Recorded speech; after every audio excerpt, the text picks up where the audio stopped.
Hello guys, welcome back to a തീറ്റ day. രാവിലെ ഞാൻ ഈ അന്തം വിട്ട് കുന്തം വിഴുങ്ങി ചായയും കുടിച്ചുകൊണ്ട് പോകുന്നത് നമ്മുടെ മുറ്റത്ത് വീണ്ടും ഒരു വണ്ടി വന്ന് കുഴിയിൽ വീണിട്ടുണ്ട്. ഇത് സ്ഥിരമുള്ള ഏർപ്പാടാണ് കേട്ടോ. ഇന്ന് നേരം വെളുത്തതേ കാഴ്ച അതായിരുന്നു. നമുക്ക് ആ സീനിലോട്ടൊന്ന് കിടക്കാം. ഇതെൻ്റെ വീട്ടിൻ്റെ ഫ്രണ്ടിലുള്ള വക്കത്തോട്ട് പോകുന്നുള്ള മെയിൻ റോഡാണ്. കുറേ നാൾക്ക് മുന്നേ റോഡ് പണി തുടങ്ങിയിട്ട് അവന്മാർ പൊട്ടയാക്കി ഇട്ടേക്കുവാണ്. മറ്റേ സ്പേസ് പോലെയൊക്കെയാണ് കിടക്കണം. എൻ്റെ പൊന്നെ, എന്നും ഓരോ ബസ്സുകൾ വന്ന് കുഴിയിൽ പോകുന്നു കേട്ടോ. എനിക്കതൊക്കെ പറയുമ്പോൾ ഭയങ്കര ദേഷ്യം വരും. അന്തരാസ് കുന്തരാസ് കലിപ്പ് തീരണില്ലല്ല. അതൊക്കെ പോട്ടെ ഗൈസ്, നമുക്ക് തീറ്റയിലോട്ട് നടക്കാം. രാവിലെ കഴിക്കാൻ വേണ്ടിയിട്ട് അപ്പവും മുട്ടക്കറിയാണ് കേട്ടോ. എൻ്റെ മുഖത്ത് ഒരു മൊത്തക്ക് കുരു വന്ന് നിൽക്കുവാണ്. ഞാൻ ഓരോന്ന് വറ്റിച്ച് കൊണ്ടുവരും.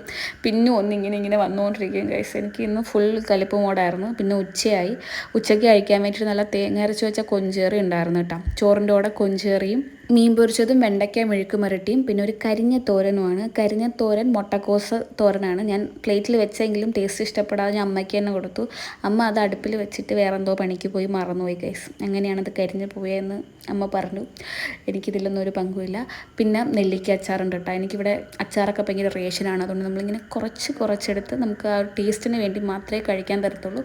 അതെല്ലാം കൂടി ഇങ്ങനെ മിക്സ് ചെയ്ത് ഒരു പീസ് കൊഞ്ചും കൂടെ എടുത്ത് വെച്ച് ഇങ്ങനെ ഉരുട്ടി കഴിക്കണം. പിന്നെ രസം ഉണ്ടായിരുന്നു കേട്ടോ. ആ കലത്തിൽ വെച്ച് നല്ല പുളി രസം ഉണ്ടായിരുന്നു. അത് ഞാൻ ഈ പ്ലേറ്റിൽ ഒഴിച്ചിട്ടുണ്ട്. എല്ലാം കൂടെ മിക്സ് ചെയ്താണ് കഴിക്കുന്നത്. പുറത്ത് ഭയങ്കര തവളക്കരച്ചിലാണ് ഗൈസ്. മഴ സീസണല്ലേ, ഇനി തവളയും മാഗ്രയൊക്കെ ഇങ്ങനെ കരഞ്ഞ് വിളിച്ചുകൊണ്ടിരിക്കും പോക്രോന്നും. Never mind, you only concentrate on my വോയിസാണ്. പിന്നെ മിച്ചർ മുട്ടായി കഴിച്ചിട്ടുണ്ടായിരുന്നു കേട്ടോ ചോറ് കഴിച്ച് കഴിഞ്ഞിട്ട്. പിന്നെ അമ്മ ഈവനിങ് ആയപ്പോൾ നല്ല മൊരിഞ്ഞ ഉഴുന്ന് വട ഉണ്ടാക്കിയിട്ടാണ്. ഉഴുന്ന് വടയും വെള്ളച്ചെണ്ണ ഇങ്ങനെ മുക്കി ഇങ്ങനെ കഴിക്കണം. നല്ല ടേസ്റ്റ് ഉണ്ടായിരുന്നു. നല്ല കടയിൽ നിന്ന് മേടിക്കുന്ന നല്ല സെറ്റ് ഉഴുന്നോടെയായിട്ട് കിട്ടിയിട്ടുണ്ടായിരുന്നു കേട്ടോ. പിന്നെ അതിൻ്റെ കൂട്ടത്തിലൊരു ചായയൊക്കെ കുടിച്ചു സെറ്റായി. പിന്നെ രാത്രി ആയപ്പോഴത്തേനും ചപ്പാത്തിയും കഴിച്ച് പോയി കിടന്നുറങ്ങി ഗൈസ്. അപ്പോൾ എൻ്റെ വീഡിയോസ് ഇഷ്ടമാവണമെങ്കിൽ ലൈക്ക് ചെയ്യുക, ഷെയർ ചെയ്യുക, സബ്സ്ക്രൈബ് ചെയ്യുക. ബൈ.